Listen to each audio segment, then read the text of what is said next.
s'asseoir. Il va entendre une belle chanson. 3, 4.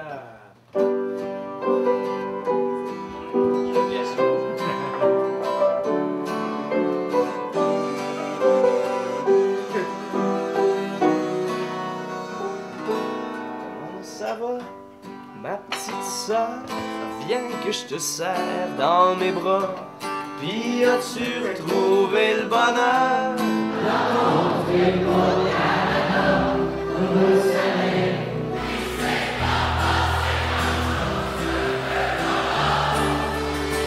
J'espère au moins que c'était le fun là-bas. Je suis fier que tu m'aies pas ramené. Un beau frère de l'Alberta, ça m'aurait un peu ébranlé. Je vois donc t'es pas devenu fédéraliste, Maxime Christ, anyway.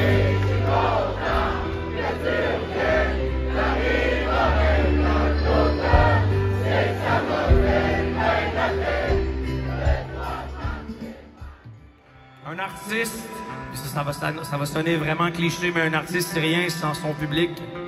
Si vous étiez plus là, il serait vide ce Centre Bell-là. Mais il est plein, ce petit Centre Bell-là!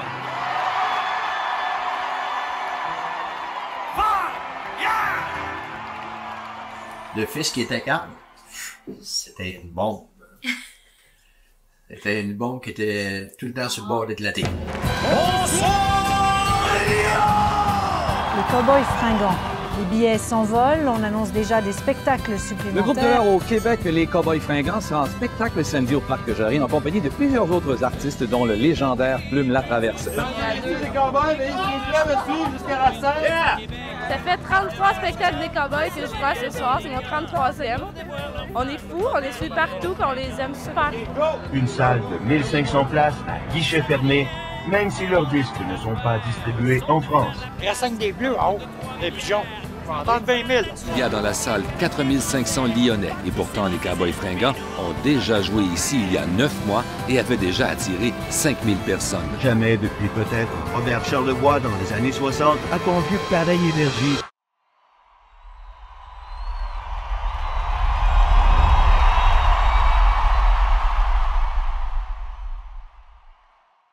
Bon, mais fais-tu ça? Ben ouais, vas-y donc. OK, ah ouais, Dan. Dans mon quartier de banlieue, il y avait de l'action en torieux. Quand on était morveux, on jouait à cachette. Né le 28 octobre 1976, Carl a grandi en banlieue de Montréal dans la petite ville de Repentigny. Il est un enfant avec beaucoup d'énergie jusqu'à temps qu'il découvre la lecture. Il adorait lire des archis et un petit peu plus vieux, il aimait beaucoup lire les romans de Stephen King puis de Patrick Sénécal. Puis Carl aimait beaucoup les loisirs, dont le hockey. Parce qu'en fait, les Cowboys fringants doivent leur carrière à Francis Parizeau qui un jour a décidé de réunir sur le même trio Marc Plante, Jeff Posé et Carl Tremblay. Et ça a tout de suite été une chimie incroyable, Jeff étant le centre fabricant de jeux, Carl étant le power forward du trio. Carl, j'ai rencontré, on jouait au hockey ensemble.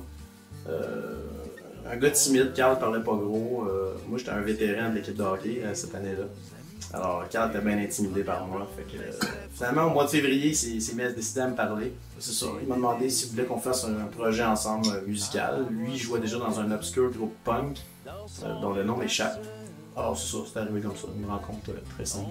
Le premier spectacle, on a fait juste moi et JF. Puis après ça, déjà là, on avait des idées de grandeur, on voulait que notre musique soit plus profonde et tout ça. Puis là, JF côtoyait déjà Marianne, puis il a dit bon, elle joue du violon, ce serait fun qu'elle vienne dans le groupe. Puis ben là, moi j'ai dit ok, je m'en contrefous. Tu sais, regarde, moi je chante comme Eugène Pierre Bertrand, tu sais. Puis là, quand il est venu le temps de chercher un bassiste, j'ai pensé à mon petit cousin qui lui jouait de la basse, mais seulement depuis 3 mois, je pense. Je suis rentré à un moment donné, JF m'a dit on pratique dans le cadre de notre nouveau bassiste. Whatever. Il faut absolument avoir un batteur. On avait un autre spectacle à hyper booké pour la Saint-Jean-Baptiste. Je m'attendais à ce que ça soit vraiment plate. Et j'ai ri à chaque chanson. Fait que je me suis dit, hey, ils sont même trop drôles, eux autres. même si je fais juste tout-tac, tout-tac, tout-tac, tout-tac, tout-tac, je peux faire des choix que les autres, c'est drôle. Maintenant, je me rends compte à quel point c'est important qu'il soit venu ici. Tu sais, qu'il ait croisé notre chemin. Parce que je pense que dans le fond, les Cowboys Fringants, l'histoire, c'est comme 5 belles rencontres. C'est là que pour la première fois, je pense que c'était le long, là!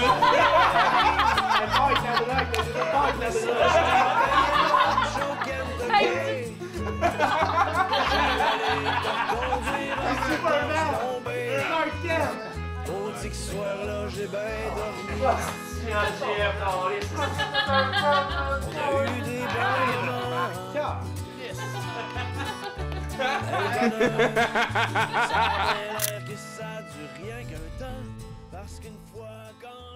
Période de notre vie qui est quand même... Je pense que même quand je vais avoir 50 ans, si je me rends là, je vais pouvoir dire...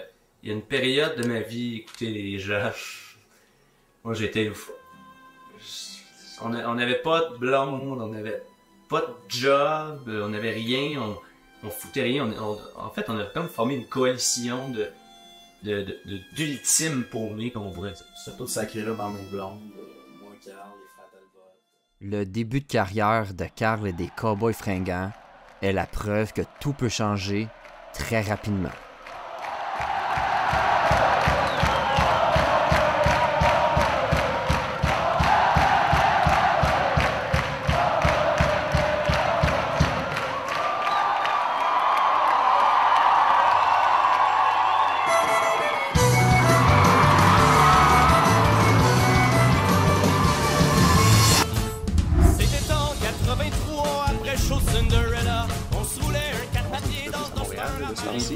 Mes amis, vos fans? Ouais, on traîne nos fans. C'est tous les amis de ma sœur. Chaque chanson peut nous rappeler quelque chose, en fait. Chaque chanson peut rejoindre quelqu'un à chaque moment de sa vie. Bravo! Ça a été génial! Génial, génial, génial. C'est le meilleur setlist qu'on a jamais fait. Je suis dans la fin de trentaine et les Cowboys Fringants ont participé à mon éveil politique, environnemental et culturel. Donc pour moi, c'est comme si je perdais un mentor. Est-ce que ça me fait de quoi? Bye Carl, ta musique n'avait d'égal en qualité que toi comme être humain. Les Cowboys donnaient l'impression que quelqu'un comprenait et confirmait notre existence en tant que peuple. On dirait qu'ils ont toujours su nous réconforter d'une certaine manière. Je serais même prêt à dire qu'ils représentent une des voix importantes du Québec moderne.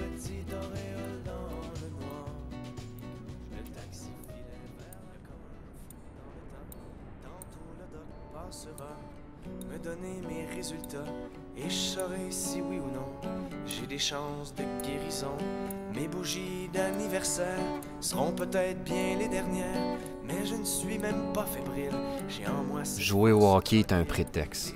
On aimait ça, oui, mais ce qu'on appréciait davantage, c'était la petite bière après-match. Les rires de vestiaire, les confidences surprenantes et les taquineries. J'en buvais 2 parce que je conduisais toujours, toi tu te gâtais avec 5-6. On revenait puis tu jasais dans l'auto, on est des gars de la génération X, parfois un peu pognés en dedans. Les effets de la Bud Light te déliaient la langue pour te confier plus intimement, des fois. On arrivait chez toi et tu me disais toujours « Viens-tu en prendre une petite dernière? Marie est pas couchée. » La plupart du temps, je cédais. Depuis 2 ans, tu ne viens plus jouer. J'ai encore du fun à voir les boys, mais c'est plus pareil. Je fais la route tout seul puis tu me manques. Lundi soir, après ma game, je suis passé chez toi. À ma grande surprise, t'étais réveillé, assis sur ton divan dans le salon. Je suis rentré et on a jasé 1 heure. T'étais brûlé, mais t'avais encore espoir. 36 heures plus tard, tu mourais. Au moins, pour me consoler, je me dis que ce lundi, 13 novembre 2023, j'aurais pris une petite dernière avec toi. Je me serais tenu comme un roi face à ce cheval de Troie, sans me plaindre de la douleur et sans pleurer sur mon malheur. Que je survive ou que je meure, maintenant je n'ai plus peur. J'ai tout surmonté.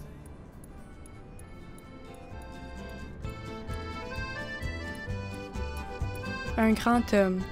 Tu continueras à vivre à travers nos filles. Elles ont hérité beaucoup de toi. Chérie, au retour de l'hôpital, Mel et Dom ramenaient nos filles.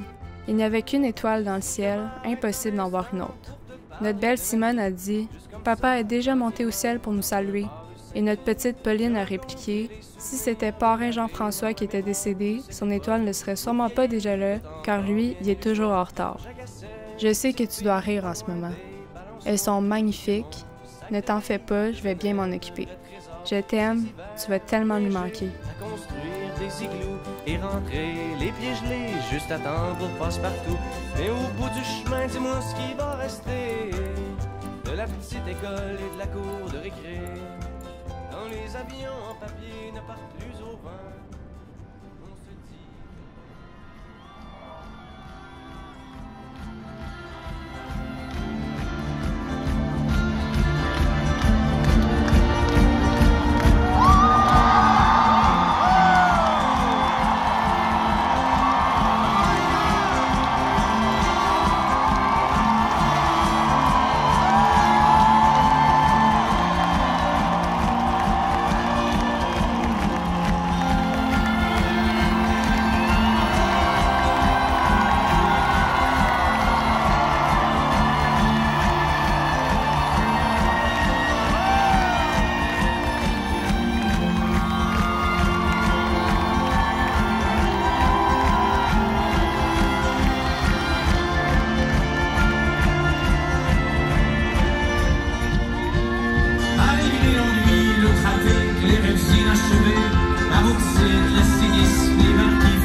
On va faire ça ensemble tout le monde. Tu te souviens de ce temps? Tout ça fait déjà un moment. Des fois on perd le billet. En pour fortune.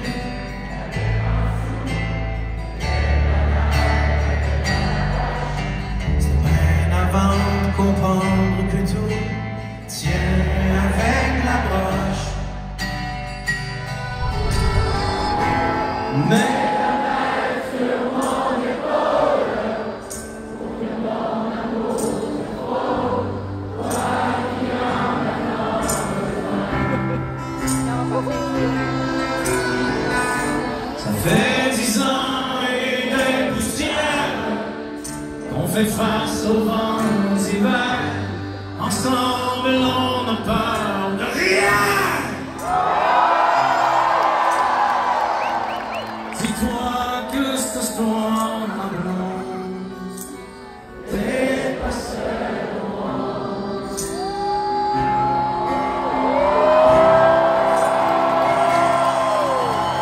On vieillit, les années passent, et chacun de nous fait comme il peut. On court, on tombe, et on se ramasse, on essaie d'être heureux. Toute une vie à patcher les trous du temps